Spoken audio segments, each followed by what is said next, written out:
I've been treated terribly by my mother-in-law and my husband, Andy, for years, so I decided to divorce my husband after 30 years of marriage. I can't live with you anymore. I'm divorcing you. After that, Andy acted quickly. He called his mother, who lives nearby, and explained that I was planning to divorce him. His mother eagerly came over, and both of them started blaming me with smirks on their faces. Have you moved out yet? Hurry up and leave. Usually, it's impossible to decide on a divorce and move out on the same day, but they knew that. They just wanted an excuse to ridicule me. I'll be gone in 30 minutes. But I wasn't going to take it quietly. Well then, please take care of it. Leave it to me. I've already arranged a car, so come this way. As I got into the car, my mother-in-law followed, her eyes wide with surprise. What? What's with this fancy car?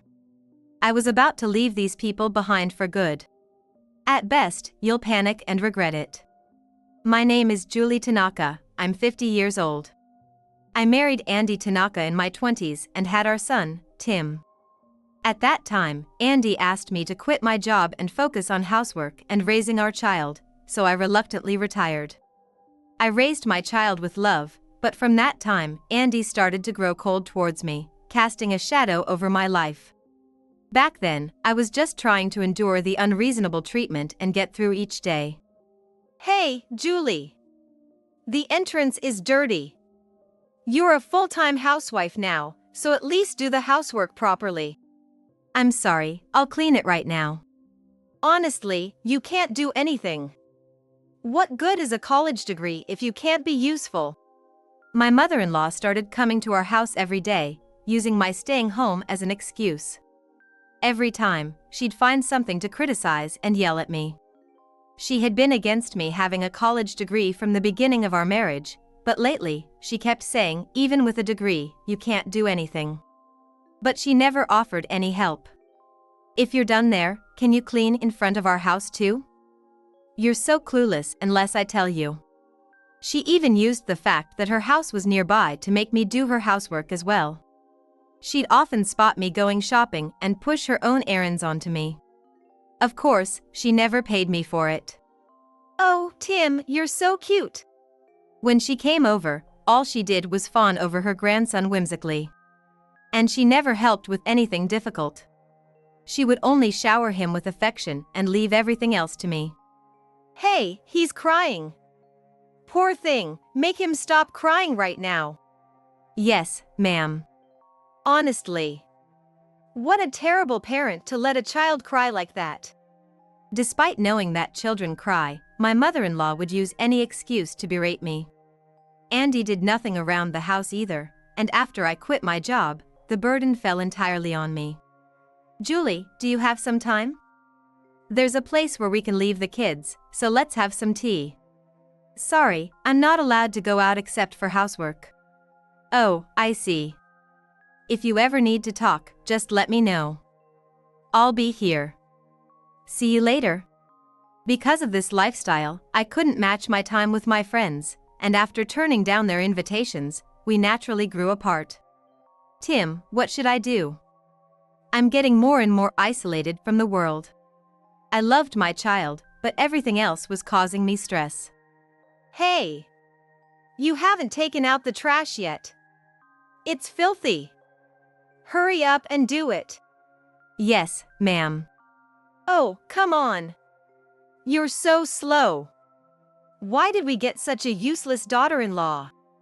Trying to take care of Tim while doing housework left everything half done, and both Andy and my mother-in-law would blame me. To focus on housework during the day, I considered free daycare when Tim turned 3, but my mother-in-law opposed it. Daycare? Are you planning to separate the child from his parents? You're a stay-at-home mom, don't slack off on raising him. She found faults in my housework and childcare, yet had the nerve to say such things. The same person who pushed her work onto me didn't want me to have any ease.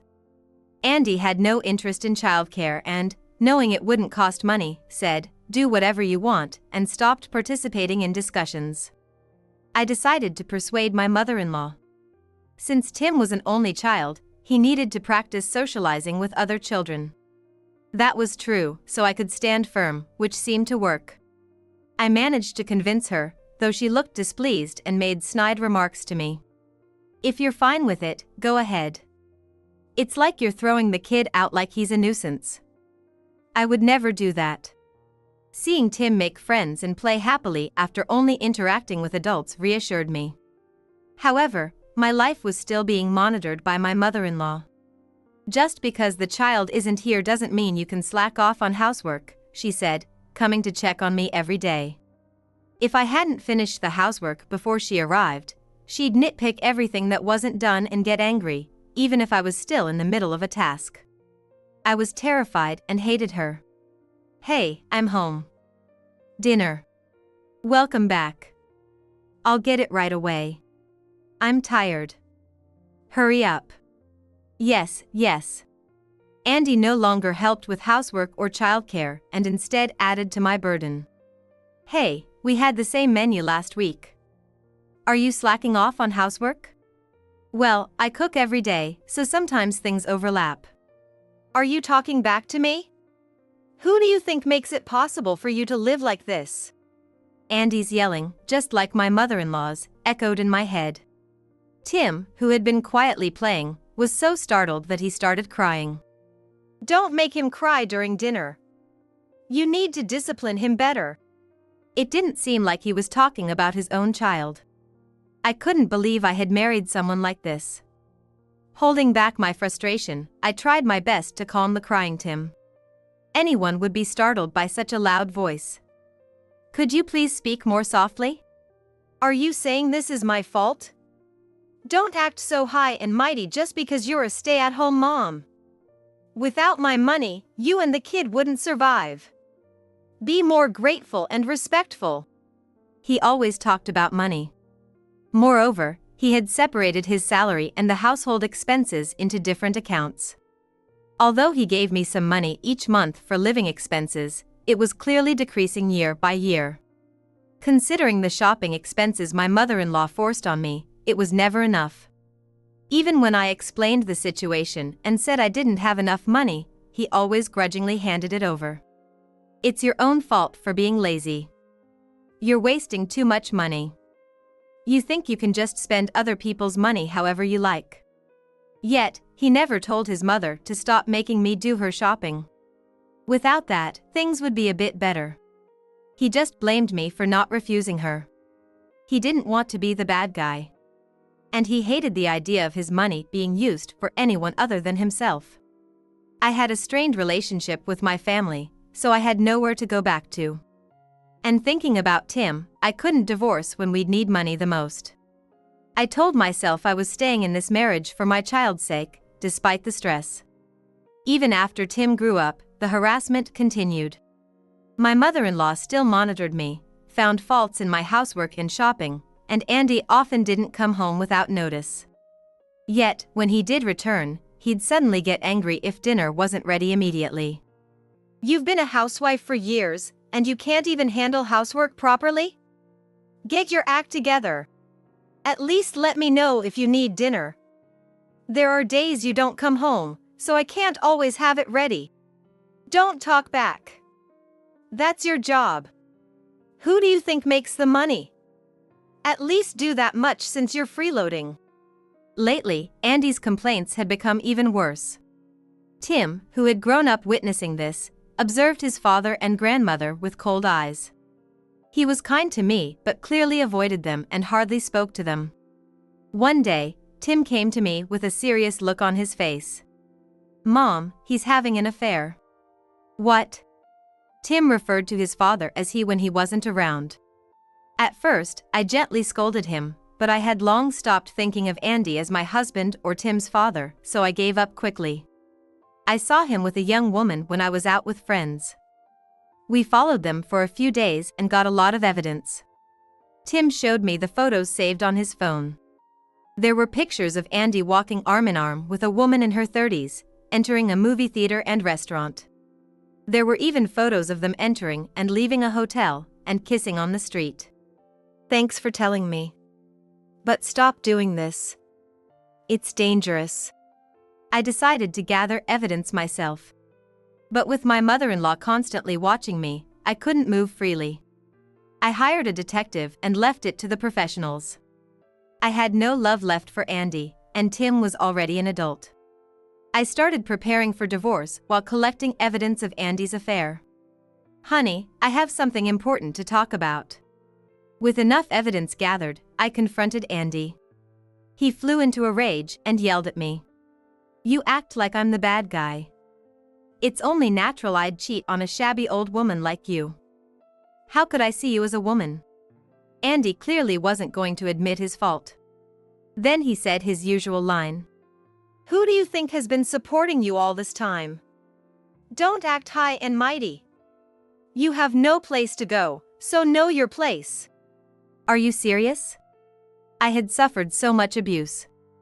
I had long stopped loving him and even hated him, but I was still shocked by how deep this went. It wasn't just hate, it was disgust. The man screaming in front of me looked so filthy. "Serious? Of course. If I divorce you, you'd be on the streets. You better keep me happy and behave so I don't divorce you." Hearing Andy's words, my last thread of patience snapped. "I can't live with you anymore. I'm divorcing you." "What?" Andy was initially surprised, but quickly regained his composure. He looked down at me with a malicious grin. "Fine. Do whatever you want." Andy acted quickly after that. He called his mother, who lived nearby, and told her I was planning to divorce him. His mother eagerly came over, and both of them started to blame me with smirks on their faces. "So, you're finally getting a divorce. A useless wife like you is a nuisance, so it's a relief you're leaving. I don't care if you end up on the streets. Once we're divorced, we're strangers. Don't count on my money. I'm sick of seeing your miserable face. Get out." I looked at them coldly and started packing my things. Since I had started packing little by little after learning about Andy's affair, I could leave immediately. Don't even think about seeing Tim. He's our grandson and will take over the house and take care of us in our old age. You can live alone and miserable. They laughed maliciously. Looking back, my life had always been belittled by them. What joy could they find in attacking someone like this? I'd never understand. "Have you moved out yet? Hurry up and leave." Usually, deciding to divorce and moving out on the same day is impossible, but they knew that. They just wanted a reason to mock me. But I wasn't going to take it quietly. "I'll be gone in 30 minutes. Having been treated this way, I couldn't leave without some form of retaliation. Including everything up to now, I decided on my revenge. I had few personal belongings in this house. If I had accumulated more, both Andy and my mother-in-law would have gotten angry, which made moving out very smooth this time. Still, it was tough to carry everything on my own, so I arranged for transport. When I called, 2 cars arrived immediately. "Well then, please take care of it. Leave it to us. We've also arranged a car for you, so please come this way." They had arranged a separate car for me, making the move very smooth. I had never used such a service before, but with such courteous service, I thought I might use it again. As I was about to get into the car, my mother-in-law chased after me, her eyes wide with surprise. "What? What's with this fancy car?" Hearing her shriek, Andy hurried to the entrance, looking flustered. "What? Hey, Julie. What's going on? Explain." They were both furious, their faces red. They might have misunderstood something. Since it seemed like it would take a while, I asked the driver to wait. Then I turned to the 2 unreasonable people. "What's going on?" "I called a car. I'm moving out, so it's only natural. I have luggage too." "That's not it. Why are you riding in such a fancy car? Where did you get the money? You didn't steal from us, did you?" How could I have stolen money when they hardly gave me any? I wished they'd think more realistically. Don't say such terrible things. It's money I earned myself. 10 years ago, Tim suggested I become an online French conversation tutor. I majored in French at university, so that came in handy. I also did interpreting and translating work, but the French conversation classes were more successful than I expected, and now I have my own company. You earned it yourself? Don't be ridiculous. What job could you do without leaving the house? That's right. You must have stolen our money. Give it back right now. They couldn't understand the concept of working online. It was ridiculously outdated, but perhaps that's just how it was for them. Since it was a field they would never be involved in, they had no knowledge of it. My mother-in-law, quick to jump to conclusions, grabbed me, trying to fit me into her narrow-minded logic. Andy turned red with anger, looking like he might start stomping his feet. It was only a matter of time before they both grabbed me. While the driver looked confused, Tim got out of the back seat and raised his voice. What Mom is saying is true. She succeeded in the job I introduced her to, and now she's richer than you, Dad. I'm proud of her. My mother-in-law was shocked by her grandson's unexpected appearance. She stopped grabbing me and turned to Tim. Tim. What are you saying? You're not taking her side just because she's your mother, are you? Andy still couldn't believe it and decided to accuse Tim of lying. Don't lie, Tim. You're just influenced by your mother. Get inside the house now. Despite their shrill voices, Tim showed no signs of backing down. As his mother, I was proud of how much he had grown. No, I'm not going inside. I'm not going back to that house. I'm leaving with Mom. Tim declared firmly. Even after becoming an adult, he hadn't been allowed to leave home. As my mother-in-law accidentally let slip earlier, their plan was to have him take care of them in their old age. Tim, who could have left any time, had stayed because he was worried about leaving me alone in that suffocating house.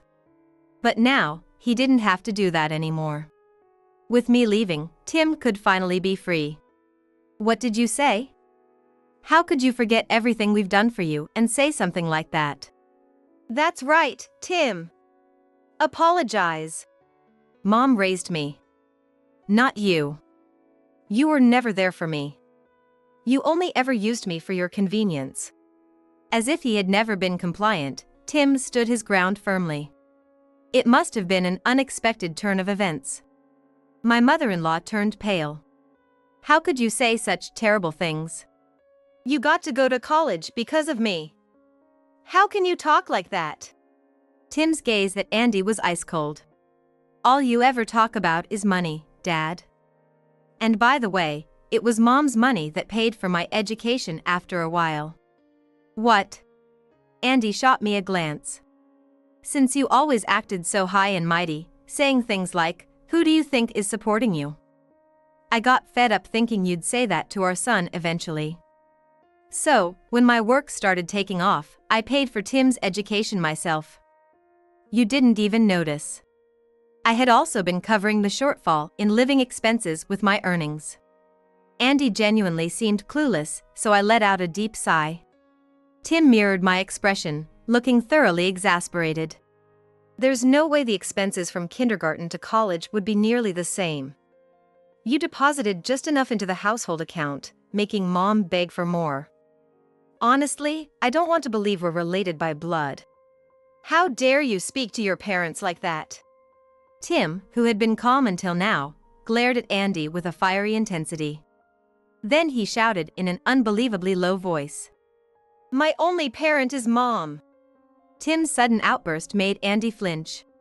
He hadn't expected to be yelled back at. My mother-in-law was also too scared to speak. They only acted tough because they thought we wouldn't fight back. They only attacked those they perceived as weak. What despicable, small-minded people. I only called you Dad and Grandma for convenience, to avoid you taking out your frustration on Mom. But you two are nothing but strangers. A man who pinched pennies and tormented Mom, and a woman who whimsically coddled me and acted like she was my mother. Tim's sharp glare silenced Andy and my mother-in-law's attempts to argue. I had never seen Tim this angry. Despite acting like a mother, you only coddled me when it suited you. I have no memory of you actually taking care of me. Being dragged out by you since I was little was a torture. You always imposed your own convenience and opinions. I'm not an accessory for you to show off. My mother-in-law let out a small scream under Tim's fierce glare. Since he was little, Tim had been taken by her to public places, where she acted like a good grandmother. She would buy him a toy, give him a cheap balloon, and get angry if he didn't play with it. Then she'd loudly complain that I took the toys she bought him. When Tim was in high school, she took him shopping, bought clothes that didn't suit his taste, and got angry when he didn't wear them. Then you'd badmouth Mom to my face to show off. To me, you've always been the villain who made Mom cry.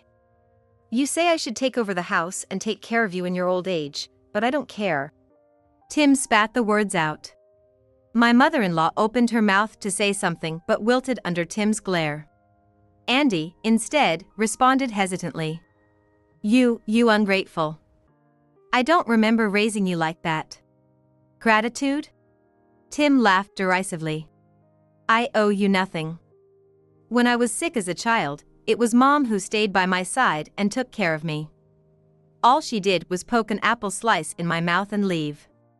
She didn't even check my temperature or care about medicine.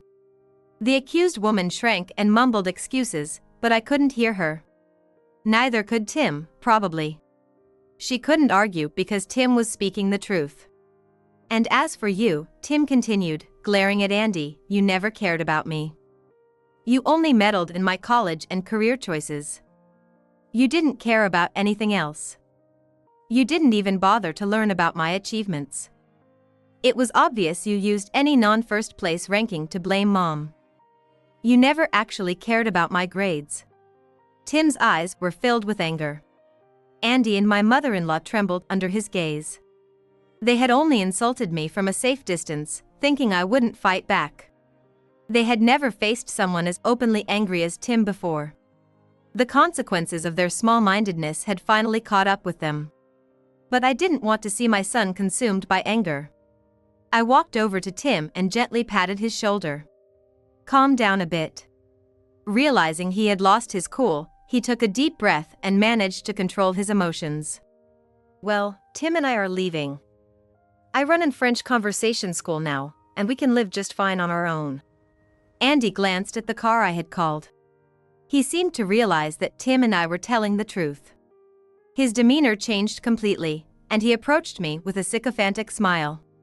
Wait, can't we reconsider? I was wrong, let's not get divorced. What are you talking about? You already have a girlfriend. Why don't you go and be happy with her? My words shocked my mother-in-law the most. A girlfriend? What's going on, Andy? Andy, caught off guard, looked between me and his mother in a panic and began to stammer out excuses. No, it's not true. She's lying. Trying to deny it, huh? We have all the evidence, texts, photos, everything. You can't talk your way out of this. Tim pulled out the evidence he had gathered, along with what the private investigator had found. It was all neatly compiled into photos. Since they were copies, there was no point in trying to destroy them. I looked at Andy, who was now sweating profusely, with a cold stare. Your girlfriend, Millie, wasn't she? She's a young and pretty one, isn't she? I've been in touch with her husband. We're both planning to file for alimony, so good luck with that. Alimony! Andy's face went from blue to ashen. Seeing his reaction gave me a bit of satisfaction. Tim remained calm and continued to hammer the reality into Andy. You neglected your wife and went after another woman. This is what you get. Or did you not think about it at all? Tim's eyes were full of disdain. I couldn't help but be impressed. I thought I couldn't despise Andy anymore, but he had managed to surprise me. I hadn't expected anything from him, but he had surpassed my lowest expectations. You got quite cocky after I stopped asking for living expenses. You spent most of your salary right away, didn't you? The living expenses you provided kept dwindling. Did he think I was frugal because I was scared of his reprimands? No, he had lost his sense of money and self-control, indulging his desires. It's shocking that you didn't realize Mom was covering almost all the living expenses. The account for household expenses had no money.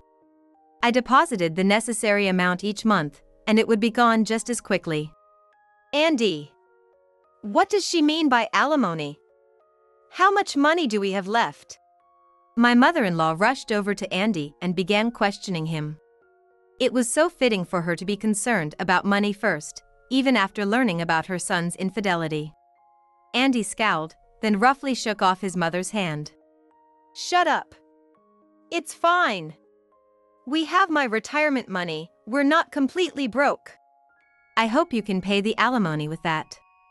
I didn't know how much was left in Andy's salary account, but judging by his lavish spending on his affair, it probably wasn't much. My words seemed to hit the mark as Andy, who had been shrinking back, glared at me with hatred. I exaggeratedly shrugged. Oh, scary. Even if you glare, you'll still have to pay the alimony. There's no money coming from anywhere else. If he had been more prudent, things wouldn't have come to this. At least, if he hadn't had the affair, the alimony would have been more manageable. Actually, I'm planning to add the amount you didn't provide for living expenses to the alimony, so be prepared. I had kept evidence of covering almost all the living expenses since my earnings had started to increase. I had consulted with a lawyer about our household matters and had been preparing. Unlike Andy, who had spent his time carelessly, I had been thinking ahead. When my mother-in-law realized her son had no money, she turned to us with a sycophantic smile. Unlike Andy, who had tried to suck up to me, she approached Tim with a sweet tone. Wait, Tim. Are you really leaving? Are you going to abandon me? Please, help me out of pity. Tears welled up in her eyes as she pitifully tried to act sorrowful. Despite hearing everything Tim had said, how could she think he would extend a helping hand to her? Couldn't she see that he felt nothing but contempt for her? Her world revolved around herself, which allowed her to be so shameless. Her thinking was so conveniently self-serving, it was just despicable. Tim glared at my mother-in-law with hatred. You always got in the way whenever I tried to be with Mom, even when I was in kindergarten. My mother-in-law's face froze. She seemed to be searching for an excuse, but Tim didn't give her a chance, his eyes cold. And you always said, poor Tim, your mother can't cook, or Tim got sick because your mother can't clean, always bad-mouthing Mom so I'd hate her. Hearing Tim's words brought back my own memories. She used to say these things loudly on purpose, so I could hear. I had thought she was a terrible person, but seeing her confronted by her grandson left her expression frozen. She had never considered how her actions affected me or Tim, who she claimed to pity. She only thought about making herself feel better. That was the kind of selfish person she was. I'm not pitiful, and Mom is great at cooking and cleaning. You made her do your housework and did nothing yourself. If you think I'm abandoning you now, I already abandoned you when you started bad-mouthing Mom to me. Hearing her grandson's clear disgust, my mother-in-law collapsed to the floor. Andy, who had always been considerate only to her, was still muttering about his money. Selfish people, in the end, only see themselves. Tim and I ignored them as we got into the hired car. So, make sure to pay the alimony. And don't ever contact us again. There was no response from them. As the car started, I didn't look back at the place where I'd suffered for so many years. Andy ended up losing a lot of money, having to pay alimony to both me and his mistress's husband. We also received the alimony from Millie, Andy's affair partner, which was a relief. They divorced as well.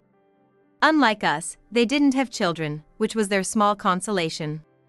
I heard my mother-in-law's health declined after that. She rarely goes out now and is almost bedridden during the day. Originally someone who thrived on belittling others, she forces herself out on good days but only talks badly about Tim and me. People have grown tired of it and are distancing themselves from her. Even Andy is tired of dealing with her, so she must be quite unbearable now. Eventually, she'll have no one left to complain to. I hope she spends her final years in loneliness. Andy had an affair with a colleague, and now both are shunned at work. When his mistress found out Andy had no money, she quickly left him and quit her job to find another. Andy, with no savings, will have to keep working in disgrace. His only family, my mother-in-law, is a constant source of complaints, and with no money and no one to care for him, he'll likely lead a lonely life too. I'm eager to see who ends up more destitute, them or me. Tim and I moved into an apartment. I considered buying a house, but with Tim about to become independent, an apartment seemed more practical. Mom, I have someone I want you to meet. Oh, does that mean? 6 months after the divorce, Tim introduced me to his girlfriend. She was kind and wanted to get along with me. You've been through a lot, Mom. I want you to be as happy as possible from now on. I'm glad to have such a kind mother-in-law. I'm clumsy, but I respect you, so please teach me many things. With tears in my eyes, I nodded at their words. After all the hardships, it felt like a wave of happiness had finally arrived. From now on, my life would surely be filled with smiles.